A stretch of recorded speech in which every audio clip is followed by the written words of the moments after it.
I took it very personal because I'm a keyboard player too. You know, I played all the keyboards on my productions and all my solo albums and all of that. And it was horrible. I hated the grunge thing because first of all, it killed my business. And secondly, it lasted for about 35 seconds. Then it was gone. So what good did it do, really? You know, I couldn't see the good with it. Thank God that, you know, melodic rock is coming back in different ways, like an underground firstly, and now it's getting slowly back to being mainstream again. So, but obviously I hated the idea of not having keyboards in my music, but so I did anyway, but in slightly different way. From my soul album from 2002, I think it is, Melody and Divine, it's full of keyboards, but it's in a slightly different way, because back then people, you know, started look at you funny if you had keyboards on your song. So it was a different era altogether. I hated that era. The mid 90s to 2000 something was just it's a dark spot in my past. Yes. Yeah, but first of all, I mean, I meet record company executives and A&Rs all the time. I travel and have meetings with them in the States and in Europe and whatnot. And I always get the same rap for decades now. Kee, you're a great songwriter, great producer, but the kind of music you want to do is impossible to sell. And it always ends the same. I tell them to fuck off and I keep on doing it. But the thing is, I'm slowly been proven right, haven't I? I mean, I don't know if you follow my solo career, but I have a song called, from my previous solo album, called Don't Miss You Much. And it's actually a hit in Europe right now. It was #2 in Russia, #1 in Holland, #1 in Austria. It's been on charts all over Europe.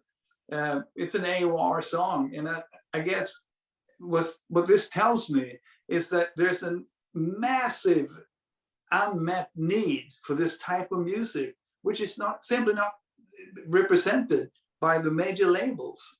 So people have to find it every other way possible, you know. But surely it's really hard to find it on Spotify. A lot of hard rock and melodic rock bands are very underrepresented at Spotify and digital medias, you know. So I hope that will change in the future. I mean, just look at Kiss. That's one of the biggest bands in the world. Their Spotify accounts are ridiculous. Even a hit like I Was Meant for Loving You, it has, you know, hundreds of millions, but I mean, come on, we're talking billions now. People like Ed Sheeran, they have billions of Spotify accounts. So it's ridiculous. I mean, I sincerely hope it's going to change. Well, I would guess when the sensation of it being over was when grunge came. Yeah. Because the thing is, not only did grunge come and change the game plan completely, but also a lot of people that, you know, were totally into this kind of music that I love, they were kept hostage with somebody pointing the grunge gun at them.